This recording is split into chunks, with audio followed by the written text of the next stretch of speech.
You are listening to Impact Hustlers, and I am your host, Maiko. I have made it my mission to inspire the next generation of entrepreneurs to solve some of the world's biggest social and environmental problems.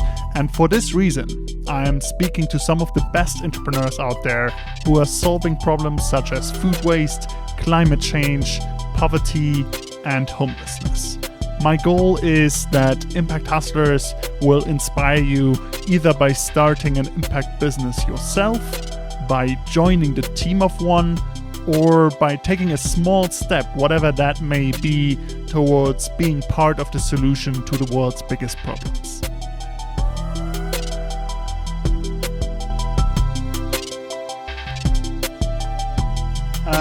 All right, it's really exciting to have you on Impact Hustlers, Joel. Plastic pollution is a topic that I've been following for a while, and there seems to be some interesting solutions, but nothing really that seems to be operating at scale yet. And I'm really excited to talk to you about how Cleanhub thinks about kind of solving that problem at scale. And obviously, you're still early in your journey, but you're already showing some really interesting traction on removing plastic from planet Earth. And it's great to have you on the show. Yeah, thanks for having me, Maiko. Really, really pleasure to talk to you. Thanks for joining. So let's start with the early days of Cleanhub. I think you were actually working for a startup before in the kind of marketing function and working there. And tell me about the time you first discovered or kind of really spent time on the plastic pollution problem and decided to say, okay, I'm going to launch a company to solve that problem. Tell me about how Cleanhub actually started. Yeah, I think I can actually go back to all the way into my childhood because I grew up sailing. I grew up at Lake Constance, had an amazing childhood, basically constantly playing in or on the water. And when I graduated from high school, I spent a couple of weeks in Costa Rica learning to surf, and somehow that stuck, and I was really submerged in the subculture of surfing. Was also able to spend really nice semesters abroad. One of them was in Hawaii, where you really discover how close people live to the ocean, how much it means to them. And somehow that also happened to me. And generally during my studies, I spent a lot of time working during the semester to take the semester breaks off, and was really fortunate enough to see quite a bit of the world before I started my first job. And in these early days, like in 2010, 12, 13, if you went to Indonesia, for example, you were already very much exposed to the problem of plastic pollution before mainstream media was talking about it here in Europe. Once I was done with school, I went into a B2B SaaS company called Avrius. We did fleet management software, and it was a super interesting learning experience, but I was never really passionate about the topic, right? But I went in there to really understand how to build a company. And after around 2.5 years, I said that I think the time has come to at least try to do the first company. And then obviously the question was, what shall I do? And for me, I really wanted to follow something that I was passionate about, and there was plastic pollution and the entire topic of the circular economy. I didn't know anything about how the solution should look like, but working in the startup ecosystem, it was clear to me that I wanted to do something that can scale and that should also be profitable, because I believe the solution needs to be profitable to work at scale. That's basically it. And then I quit my job end of 2018, spent a lot of time on conferences actually, because I thought that this is the spot where people will talk about the future, which was also the case. Visited around a dozen of them, from Brussels to London to Germany, like different kind of settings, also different shades of green, I would say, from hardcore circular economy conferences to the lobby of waste to energy plants somewhere in Brussels, and understood the entire spectrum, talked to a lot of companies in the recycling space to really understand what are the issues. And at the end of it, I did a certification for a waste management officer, which is a thing here in Germany because we have certifications for everything. But that gave me a good perspective on where's the market going, or does the market think they're going? What's the problems they are facing now, and what is also the legislative framework for waste management here in Europe. And at that time, I met we had 3 co-founders in Cleanhub. Florian, who was working with me in Avrius before. And around that time, I also met Bosse, who's the 3rd co-founder. And we just said, look, we cannot solve the problem of plastic pollution from our desks here in Germany. We need to go where the problem actually is. We have a good network in India, so we decided, let's just board a plane and go to India to cross-compare what is working here in Europe, or what is also not working so well here in Europe, and what is working or not working in countries like India, where, for example, the Ganges is producing a lot of ocean-bound plastic. And that's really how it went down. Got it. So the actual problem of plastic pollution, you already said it a little bit, is very related to the quality of waste management, right? Like in Germany, for example, you have, I think, kind of waste collection system where manufacturers of plastic have to pay a certain fee for then the plastic waste to be collected and recycled when possible, right? Whereas I guess I've never been to India, but I guess in India that system may not, at least not work properly if the plastic all ends in the Ganges. Is that the kind of main reason why we end up with pollution? Yeah, I think that's the core takeaway we can take. I think we need to generally separate into downstream solutions, which is what we are in, like the proper waste management, and then in upstream solutions, which is bringing better material to the market, solving the problem at the top of the hierarchy. And we need both, right? That's without a question. We need both solutions. We focus on the downstream, on the actual waste management. And the surprising thing for me, at least personally, was when I went to India, is like that the actual circular economy, like in regards of recycling, in my perspective, works much better than, for example, here in Europe. They have higher recycling rates because in these economies, nothing that is of value is thrown away, right? It's like the PET bottles are collected by informal waste workers, brought to small purchasing points where they will just turn it into new products, like be it yarn, be it, furniture, whatever. But when you go to India, or also Indonesia, or wherever in the world, even here in Europe, right? What people leave behind is flexible packaging, is multi-layer packaging. This plastic basically has no value, so nobody wants to collect it. And it's extremely lightweight. If it's not properly managed and you have weather phenomena like the monsoon, it will just wash it away. The wind will blow it away into sewage systems, into streams, and from there it will enter the ocean. So the problem really is that there's no proper waste management system in place. Anything that is of value is picked out of this not really well-functioning stream, but everything that has no value is basically left behind, and from there, if nobody's taking care of it, it will go into the ocean. Got it. So let's try to understand your model. Essentially, I think for anybody that's listening, people are probably quite familiar with carbon offsetting, where you buy, basically, you pay for a company to plant trees most of the time, and to basically kind of compensate your carbon emissions. Is that a good analogy? And can you kind of just explain your model? How does it exactly work? Who are your customers? What are they paying you, and what do you do as a result of that whole process? Yeah, I think the analogy generally is correct in so far that credits always work as a substitute or as a financial injection into a system to make it better, right? And for plastic, I think before really going into our model, there's one thing that needs to be understood, and that is, if I run a waste pickup service, for example, if I go from house to house to house to collect plastic waste,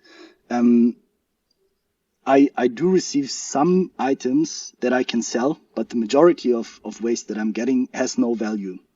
Now I still need to pay the people who collect the material, right? I need to pay for logistics. And in the end, I also need to pay the company that's going to take care of the waste in regards of, for example, co-processing or winning back the energy out of it. And that's a horrible business model. There's zero profit in there. Like you're losing money, and that's why we need those plastic credits to incentivize people to still do the process. In the end, it is a service, right? It's not a value extracting activity, but really a service. And that's essentially what we do in our model. So we talk to brands that want to take responsibility for plastic waste. Some of them have plastic in their packaging. Some of them don't have plastic packaging at all. But what really unites them is that they want to do something against plastic pollution. So they basically buy a certain volume of plastic that should be managed, that should be properly managed. And we pass on that contract to collection partners in India, in Indonesia, in Brazil, to properly collect and recover this plastic waste. That's our model, and we take a transaction fee on these, so to say, plastic credits. So 1 plastic credit equals 1 ton of plastic waste managed. Got it. That's very interesting. And why did you initially decide for that model where you're partnering with companies in India, for example, to collect that plastic waste? And I guess where are they collecting that waste? The reason why we decided to partner with them is because everything is already there. You know, the infrastructure is already there. There's people out there who already collect waste, but they collect very specific types of plastic, right? They don't collect everything. Then there's logistics in place. There's the warehouses in place to store waste. There's balers in place that can compress the waste to make it cheaper for logistics. We have the disposal endpoints in place, right? The cement factories basically are all over the world, and they can use this material to replace coal in their production process.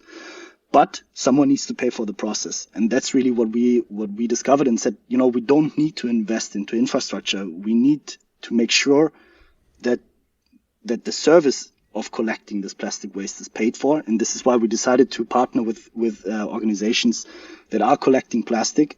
And the thing that we do is we say, look, we also pay you for the non-recyclable part of the plastic waste. We don't want to interfere with anything that is recyclable. And for that, we didn't need to invest into any new technology or whatever. The only thing that we did is we built a platform that allows for 2 things. The first thing is really to track and trace the material. So they need to deliver proof of work. They need to take pictures of the waste on the scale. They need to deliver weighing notes, truck details, throughout the entire process. And the other thing is we connect these collection partners to disposal endpoints where we know that the material is treated safely. And that's what we built the platform for. And that's also what giving the transparency to brands that they can trust that the impact that they pay for is actually performed.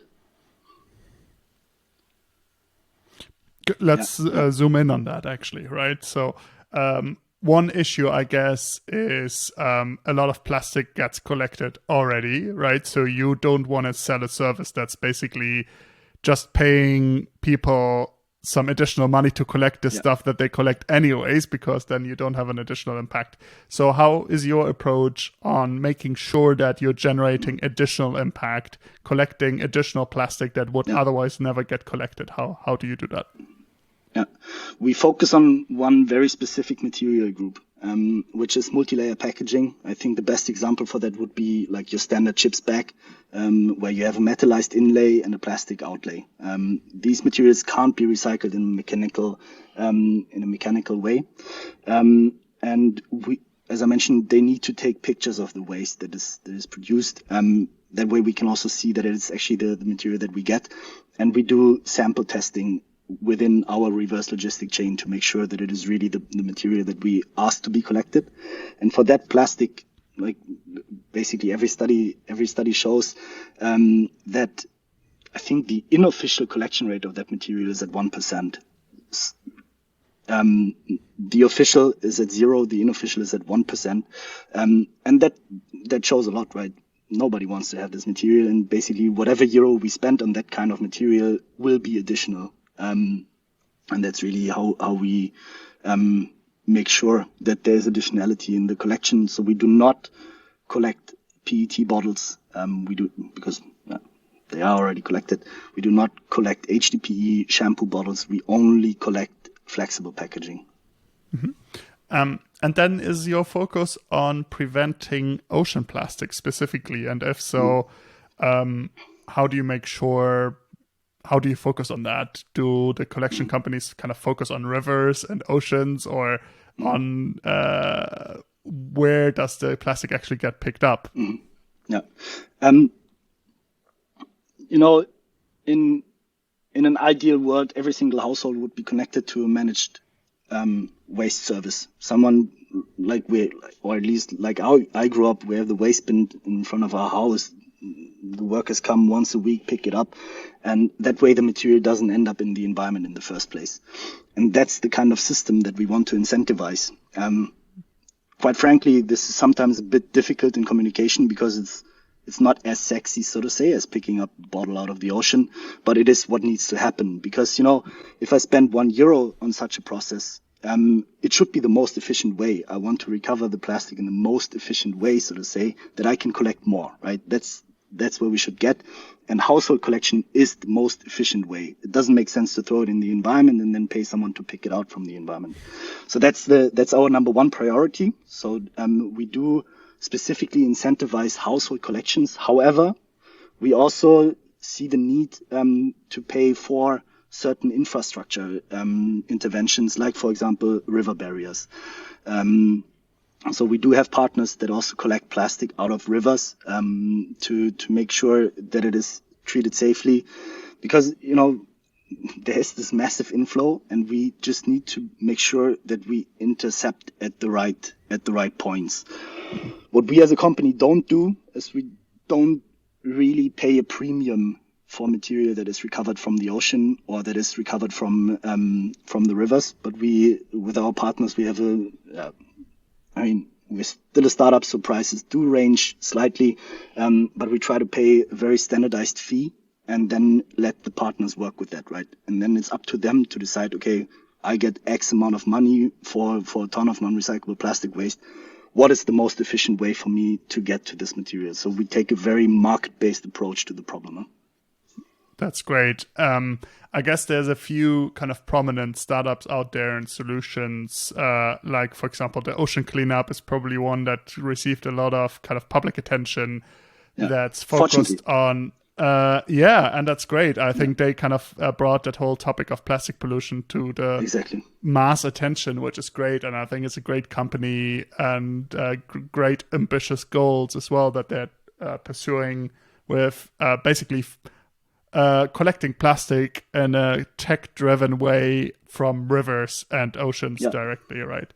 But what I love about your solution is you're kind of going a bit earlier than that, because the problem is it's a bit of a leaky bucket at some point if you're trying to collect it from the oceans, but you're not stopping the inflow into the oceans, or generally speaking, into the environment. It's not just the oceans, right? So really love the approach. And I guess you're just putting incentive price tag onto plastic to say, hey, all the stuff that's not valuable at the moment because there's no value to it inherently, we are putting a value on it, we pay you for it, and we recover that from companies you work with, right? Yeah, exactly. And I think mentioning the Ocean Cleanup brings up a very important point. And everybody who's trying to do something about the problem gets criticism. It doesn't matter. You can try to be the best company in the world, you will be criticized. And I personally believe that this is the entirely wrong approach. Everyone that is in the market to solve the problem, and we need all solutions, right? There is not a silver bullet to the problem, but we need every single one in the market. And the Ocean Cleanup doesn't need us to finance their collection. I think they are pretty well off themselves. They are run super professionally, but they essentially have the same issue, right? That they are fishing out a certain type of material from the ocean that has just a very limited value, and they somehow still need to finance their boat. So it's always this, what's my bottom line then? And this needs to be fixed. And by passing on, in theory, by passing on the cost to the polluter in the capitalistic world, you're also setting the incentive to pollute less, right? And that's what we need to keep in mind. So everything goes into this direction of an extended producer responsibility, like polluter pays, and that's what's important. Got it. Let's talk about the polluters, or let's say your customers, which in some cases they don't even use plastic packaging because they, I think you actually require them to have a policy in place to reduce plastic emissions anyways, because that's the best way to start as a company. But then when they work with you, tell us a bit more about why they usually work with you, and what type of companies are usually interested in taking plastic out of the environment. Yeah, I think the motivations are in the core always the same. I really truly believe that every single company that we work with wants to do something good for the planet.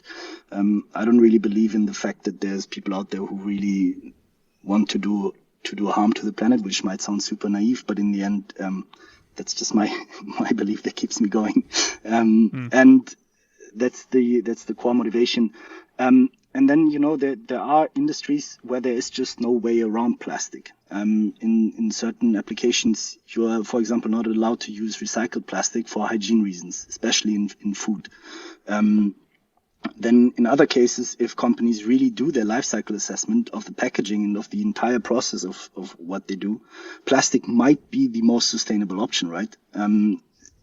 Again, let's take the example of food, and I hope that I'm not making too many enemies here, but the biggest problem would be if the food goes bad on the shelves. Then everything that was done before it went onto the shelves was for nothing. Like all the carbon emissions of harvesting, transportation, etc., were for nothing. So it is about to keep a product as fresh until it is consumed, basically, right? And plastic, in many cases, is the thing that enables us to do that, because we as a society demand that kind of convenience.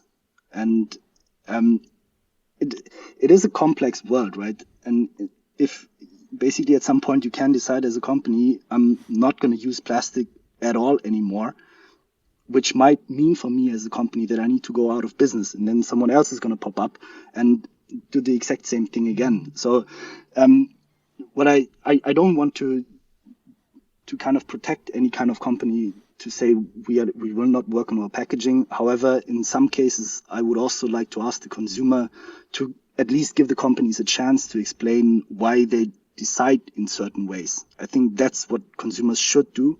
They should hold companies responsible.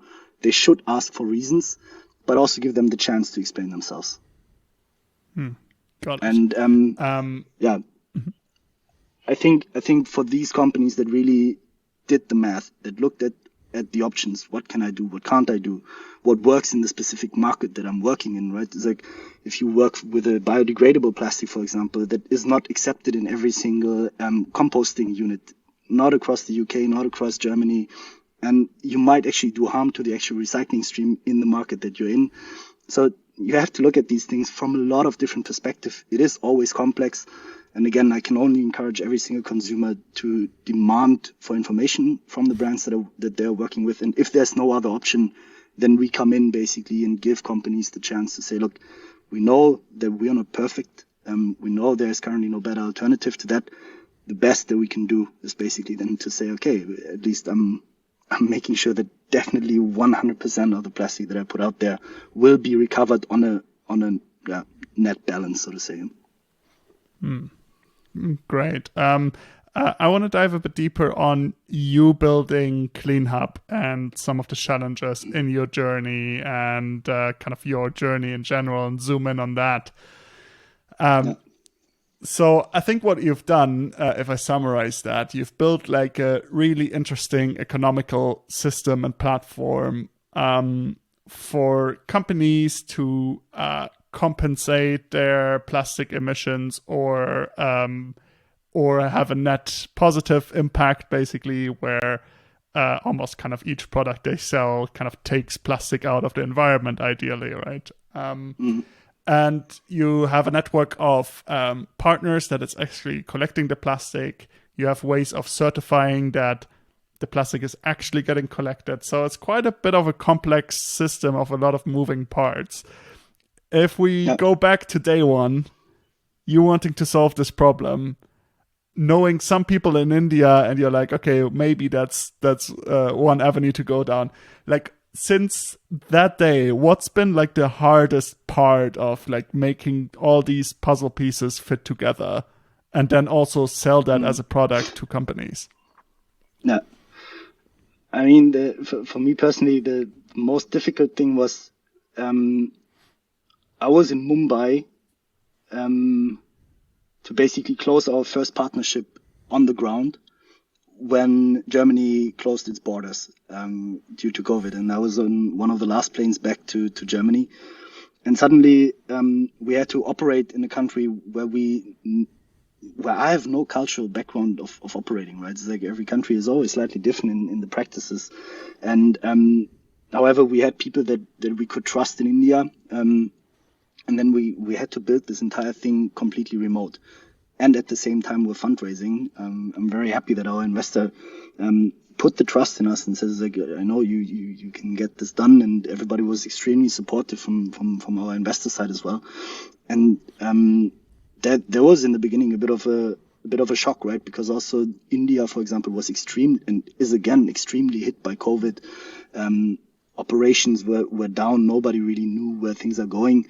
And yeah, that was probably one of the toughest things. But I think it was a great learning opportunity for us as well, because we didn't know where the journey would go. It forced us to be extremely cash conservant. So we built this entire thing with 4 full-time employees, which was us founders, and Rodney, who's doing our sales. And that allowed us to build everything up extremely efficiently, right? And really focus on the things that were important. And I think, that's kind of the silver lining, and probably will also shape really our culture as a company moving forward. It's like that we were born into this remoteness, that we were born into staying efficient with what we have in regards of resources. And that was really the biggest challenge, I would say. Got it. And did you have your first customers confirmed before that whole system was set up even, and kind of figured out along the way? Or did you kind of spend a lot of time really developing the partnerships, collection partnerships, and then started to sell that to customers? Yeah. We started the company in January 2020, then started to focus on the operations. And in really June, we started our outreach. So Q3, we started. First customer was, to be honest, my best friend from university who has his own e-commerce store. He was the first one to get the ball going. But from there onwards, we immediately focused on setting up a sales approach that would allow us to talk to as many customers as possible. So it was a lot of sending emails, sending LinkedIn requests afterwards. And then the beauty of our model, I would also say, is people talk about it, right? And that brings us also a good amount of traffic that we don't need to pay for. But yeah, that was kind of the progression of what we did. So first focus on making sure that we can keep the promise that we deliver to our customers, to make sure the technology works, that we have control over the reverse logistic chains. So we also send auditors into the companies that we work with to make sure that labor standards are in place, etc. That we really can track and trace the collection of plastic, and then we really went out into the market. Great. And if we look at the future, what do you think is kind of the biggest barrier to success, or the trickiest bit to solve for to make your model work at scale? Let's imagine kind of really removing massive amounts of plastic worldwide, having kind of massive amounts of corporate customers. what's kind of the thing you need to figure out, or anybody that's in that space is trying to figure out, but because it doesn't seem like anybody has figured it out yet at scale, right? There's no company that's like currently doing what you do at a massive scale. So like, what is it that's kind of stopping people from getting to that scale? I think, first of all, the timing is right now.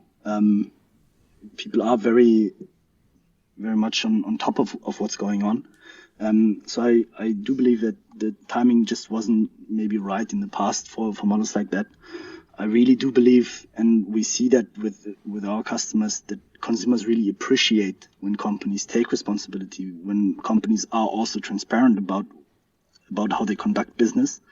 And that's a massive change that the consumers are driving, that is going on right now. And I do believe that that depending on how fast we are in that regard as consumers to challenge brands in the way that they do business, and the faster models like us will scale. Because what I can tell you quite frankly is it's not the difficult part is not to get plastic waste collected. It is a manual process. Obviously, it costs money, but it is not, and I mean this in the most respectful way possible, it is not rocket science. Our partners are doing an amazing job, right?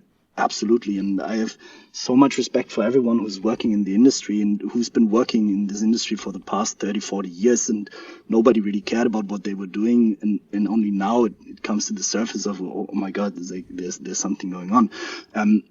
But it is a service that can be provided. It's the willingness to pay, and really putting the money where your mouth is, that we need to get going and get more brands to sign up for that. That's what I see as the biggest barrier. Got it. And are you focusing much more on helping brands communicate that impact as well? Are you thinking about providing like certifications or any sort of kind of materials where they can say, hey, we are kind of Cleanhub certified, or that's our impact we have? Yeah. That's actually now also the focus for the next several months. We have our first hire since besides Rodney, wow, who's also one of my best friends. And she will start in May, focusing really on content, on explaining all that I just explained to you, right? It's like, because people need to be educated about the problem as well, and people need to be willing to learn about these things to really appreciate what the brands are doing also with our system. And this is really where we want to double down on, also to help our customers explain their impact better. And also, I think we had a lot of learnings in the past on how you can communicate on sustainability or your sustainability initiatives. And for me, that's clearly transparency, and that's our biggest bet, by also making the recovery transparent, by really providing the data that proves that the plastic waste was collected. That's really what we focus on. And I mean, the one thing that we really verify in the end is how much plastic was collected, right? Making impact visible, making impact measurable. That's the big trend in my eyes. That's great. Let's cover one more question, which is my last question. How do you think the world will look like in 10 years' time if Cleanhub succeeds? How does the world look like? A lot more circular, which might sound funny because we focus on a very linear waste stream. But what we want to really do is set up collection systems for waste. And that's just a crucial part for the circular economy. You know, if every piece of waste would be collected from a doorstep level, the quality of waste that you would receive would be much better. So it's better recyclable. The collection system is a lot more efficient, so you get bigger volumes at a cheaper price, which also lowers the price of a secondary raw material. I hope that's not getting too complex, but in my eyes, it's a lot more circular, And our big goal, like basically our North Star is, and it might sound extremely ambitious, but it's the startup founder in me talking is like, our big goal is to really halve the amount of plastic entering the oceans. So cut it in half again. I think sometimes you need these B-hacks, and love it. We're still a startup, right? Love it. I had Daniel Epstein, the founder of Unreasonable Group, which you may be aware of. They're supporting a lot of kind of scaling impact startups, and he calls it, I think, BFPs, big fucking problems. So you are definitely solving one of those, and it's great to see that you have such an ambitious vision and that you're already right now creating the economics that incentivizes companies to take action and fund taking plastic out of the environment. It was really great talking to you, Joel. Thanks very much for joining me, and all the best for the next few years and decades ahead. Thank you very much. And if I may say that we are hiring, if you're a product designer or product manager, feel free to reach out. Perfect. So I guess you'll be hiring new positions all the time. So whenever you're listening to this episode, I think that's cleanhub.io. People can find out about opportunities at Cleanhub, right? Exactly. Absolutely. Thank you very much. Perfect. Thank you so much, Maiko. Have a good day.